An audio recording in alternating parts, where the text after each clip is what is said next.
Have you ever seen Formula 1 brakes glowing bright red at night? It looks like the car is literally on fire, but no, it is not. But here's the crazy part. They don't melt, they don't explode, and they keep working perfectly. Today I'll show you the not really insane, because it's just carbon fiber brakes, science trick that lets F1 brakes survive temperatures hotter than lava. Yes, lava. 1,273.15 Kelvin. When F1 drivers brake from 150 kilometers down to just 80, they create more heat in 2 seconds than your oven in hours. So how do these tiny carbon discs survive that punishment? Let's break it down. First, let's understand the problem. When a car brakes, speed turns into heat, and Formula 1 cars are insanely fast. They go faster than these Ford GT40s from the 1960s.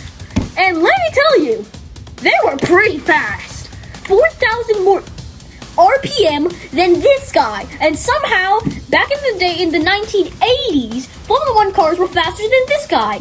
They're like 380 kilometers an hour. That energy has to go somewhere. The brakes absorb it. In F1, each braking zone can create temperatures up to 1,000 degrees Celsius. Again, 1,273.15 Celsius. A Kelvin. That's hot enough to melt aluminum. Hot enough to glow, and hot enough to make metal cry. Your normal car uses steel brakes, but F1 is way faster than that. So F1 tried steel brakes. They would warp, crack, and fail after one lap. Carbon fiber brakes. They're made from carbon fiber, baked in special ovens, not the oven. They are pressurized and reinforced like a space shuttle piece, which means that a piece of an F1 car is a piece of a space shuttle. Technically, there is a bunch of carbon fiber on a space shuttle, but really F1 is kind of like a rocket on wheels. Fun fact, carbon brakes actually work better when they're hot. They're actually worse when they're cold. Hot carbon brakes are superheroes. Sort of.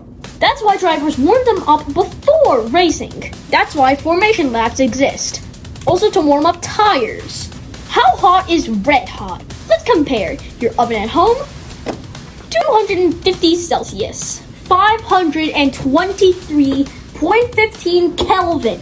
And don't forget that lava is 700. F1 brakes can get as hot as 1,273.15 Kelvin. It's that hot.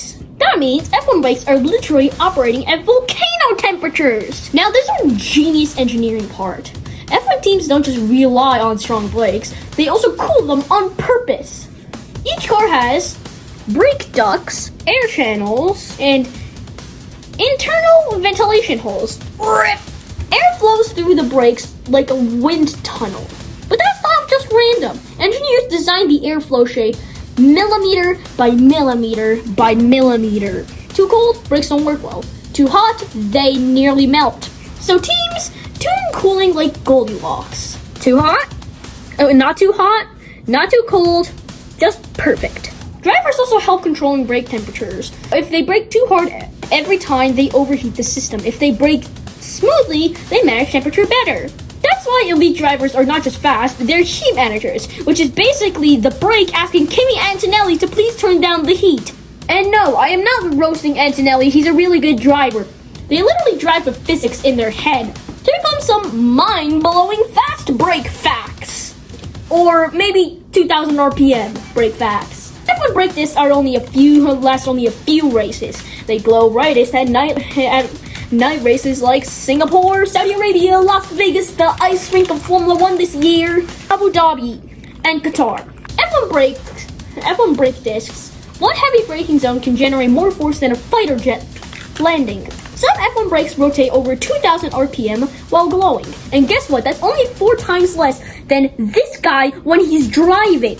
That is wild. So next time you see F1 brakes glowing red, remember, it's not danger, it's controlled power, and it's engineering magic. That's physics doing a literal burnout. If you enjoyed this, subscribe! It's right here. It's free, and you can always unsubscribe. I'm the mini commentator Chris. I'm about to hit the DRS zone.